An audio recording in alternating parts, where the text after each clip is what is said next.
Subscribe करब, लाइक करब, comment box में जा कमेंट अवश्य लिखब। आओ सब सुंदर मां भगवती के झूमर सुनावे के लिए जाय छी। आओ मां भगवती के झूमर सुनो।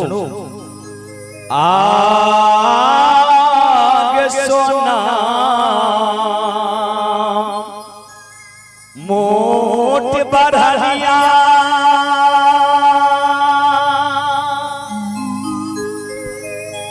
गे माला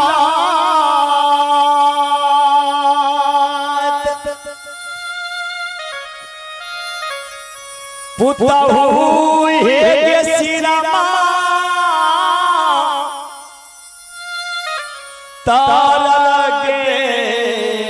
दबाइला आगे सोना मोट बढ़िया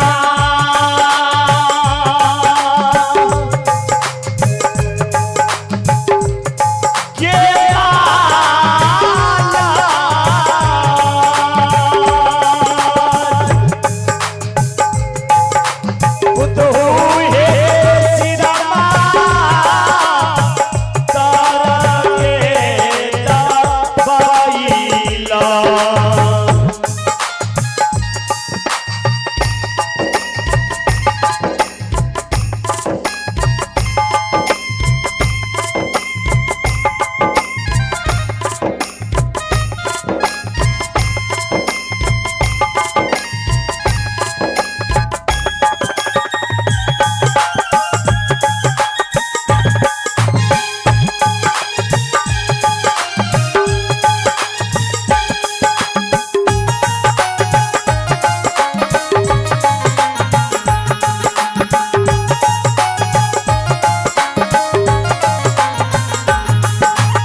ध्यान देबे बाबू सब माने तू के साथ माय कहे छे हे माने तू के है तोहर हरि हरि में खोर खंडानी रहो की तोरा लुइर व्यवहार सीखे नित्य पर प्रतिदिन सोना मुठ बाढ़ तू हरे हरे छे सबके के तू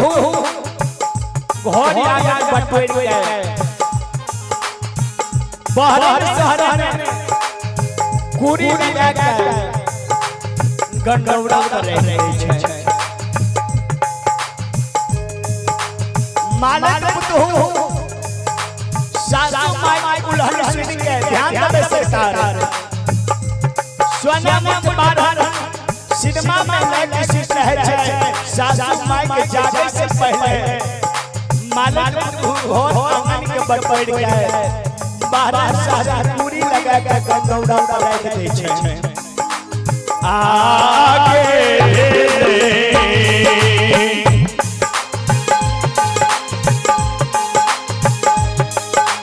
भोला भी सारा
कोई नहीं बोलो लागे छे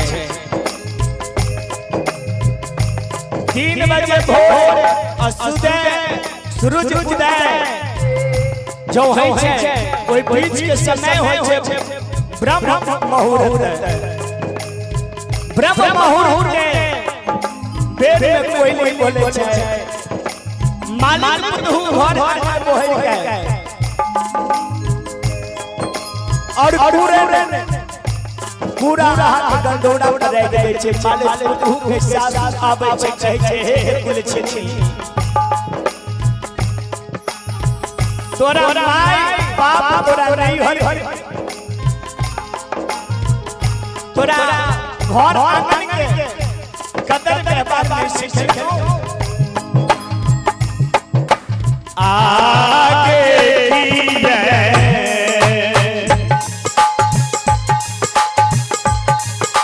तोर खरदाना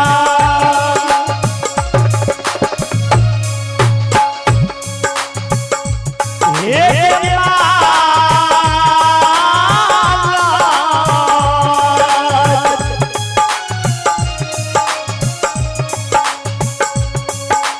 पुत हुई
मैं बाप तोरा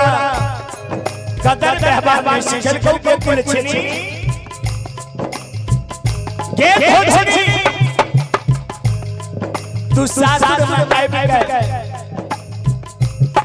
तू घर आंगन में आ रहल छै मां भगवती के गोबर में झाड़ू बाहर नहीं लगाबै छै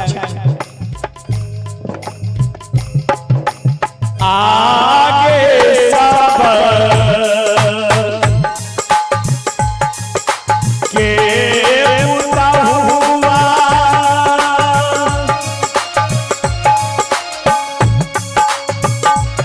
के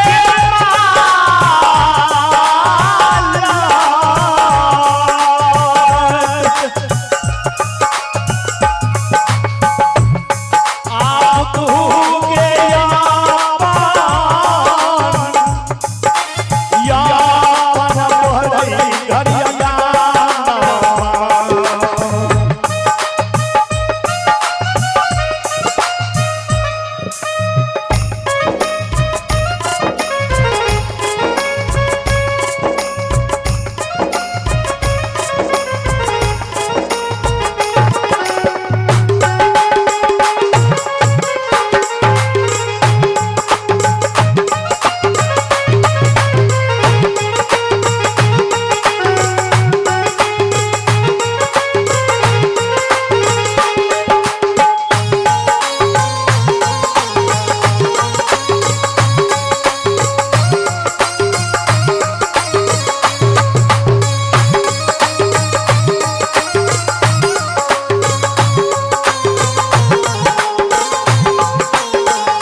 के सबके अगला में सबके पुताओ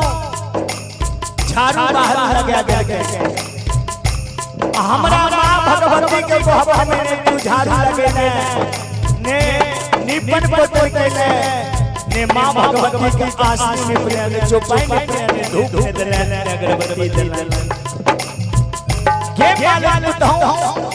गीत रहे है माय बाप देवता के मां भगवती के कदर व्यवहार में सीखल को मालक बुद्धू है जब मां भगवती से कहे छे माय भगवती आये छे मां